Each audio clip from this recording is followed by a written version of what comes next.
February 15th. Dear no one. The last time I picked up a pocket-sized book with lined paper and fresh, untouched pages, I was 13.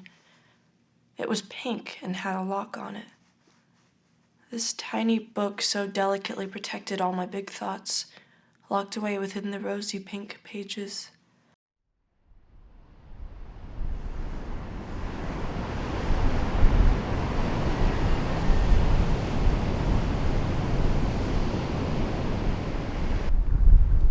Now, what feels like a lifetime later, I hold in my hands a pocket-sized book with lined paper and fresh, untouched pages once again. But this book is a tool, a guide back to the life of the living.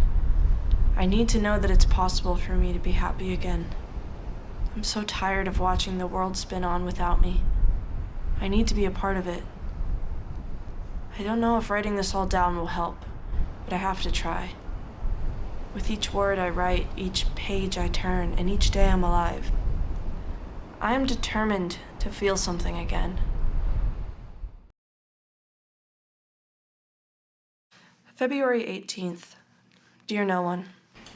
Okay, I know that first entry was a bit much, but I feel the need to express how imperative it is that this journal has meaning. It must mean something. It's also important to note that these words are not meant to be read or understood or reflected upon by anyone besides me. These are just the words I need to say somewhere to something, and I'd much rather do it here than talk to another person about my dull life. This book is just a little trash can for my brain to vomit into. Meaningfully vomit.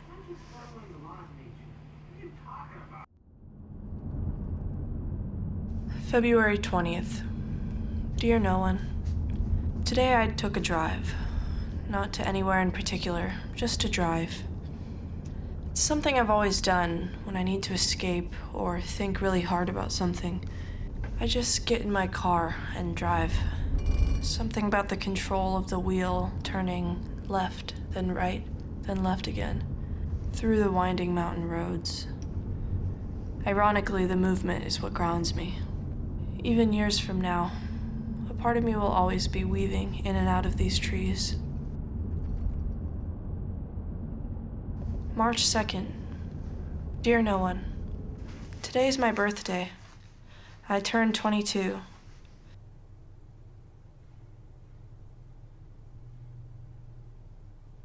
Today is a day I would normally spend with friends. We drink and laugh and act like idiots because no one was there to tell us we couldn't. Being surrounded by the people you love, your people, is one of the most beautiful feelings I've ever been lucky enough to experience. Happy birthday to you. Happy birthday. That party trick, I'll make it quick. All my intentions are obvious. That party trick, you're over it. There's something here you won't admit. That party trick, I'll make it quick. All my intentions are obvious. That party trick, you're over it. There's something here you won't admit. Someone said when he made his first try. Happy birthday to you.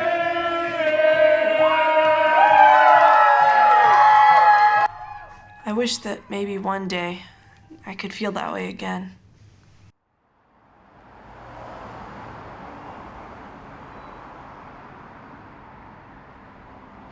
March 11th. Dear no one. Today I felt the sun pour onto my face like a bucket of warm honey. I basked, like I was a cold-blooded creature and the warmth was keeping me alive. March 12th. Dear no one. Today it rained.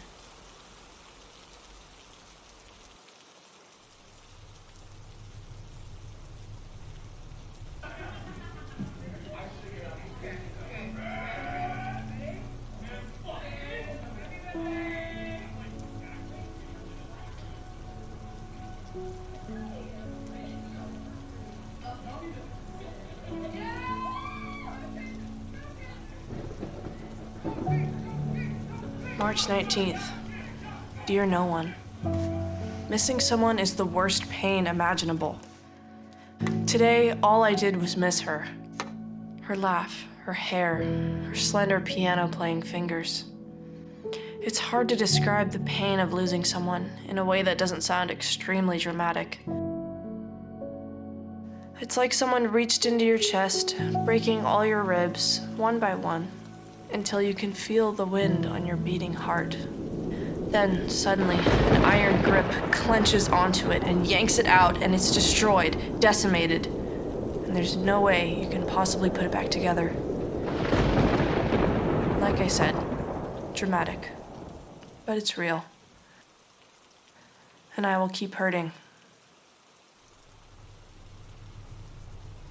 And I will keep missing her.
March 29th.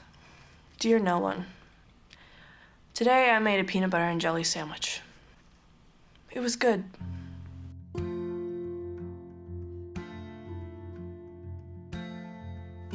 April 8th. Dear no one. It rained again today, but I enjoyed it. Sometimes an excuse to do nothing is really an excuse to do something. Even if it's something silly.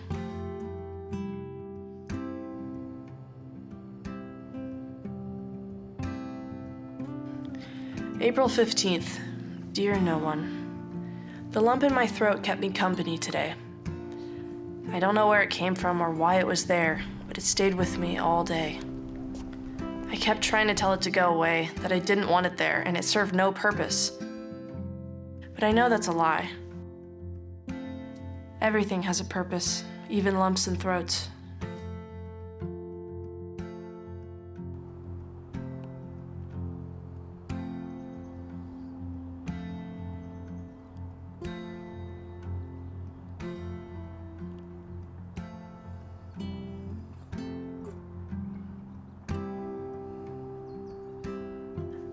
April 30th. Dear no one. I missed my bus today. It took me another hour to get home.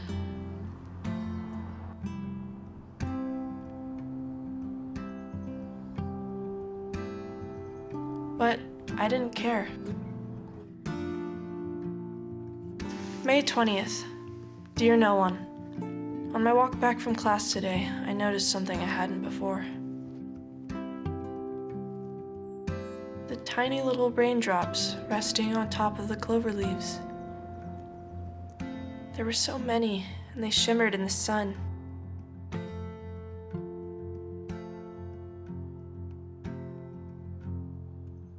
The air after the rain smelled so incredible. I wanted to bottle it and put it on my shelf. But that would be completely against the entire principle of it. It smelled so good because it was there, in that exact moment. And I was there too.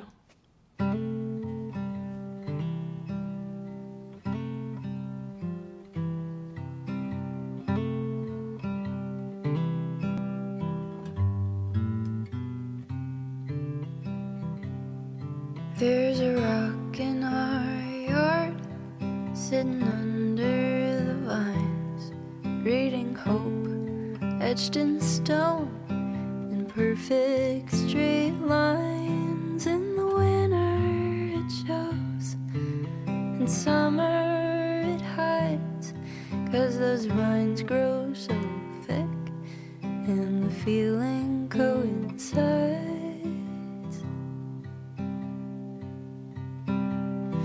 Don't you get just so sad when the cold stays too long? Well, not me, 'cause the rock's always where it belongs, reminding me someday it'll go back in hiding. And there it is again, the feeling coinciding.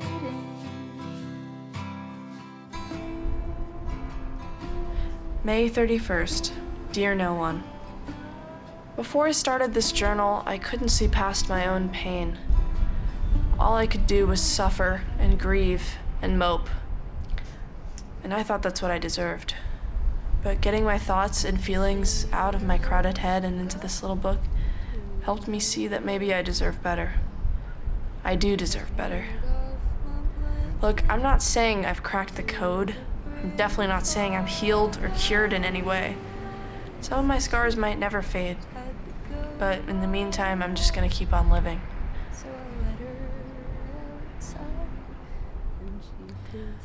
I'm sure we'll meet again, but until then, thank you.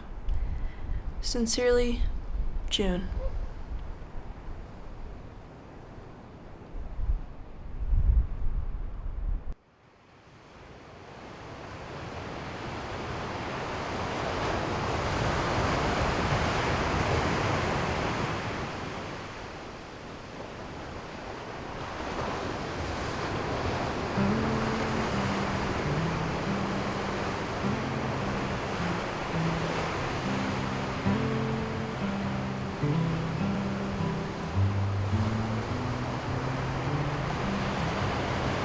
There's a rock in our yard, sitting under the vines, reading hope etched in stone, in perfect straight lines. In the winter it shows, in summer it hides, 'cause those vines grow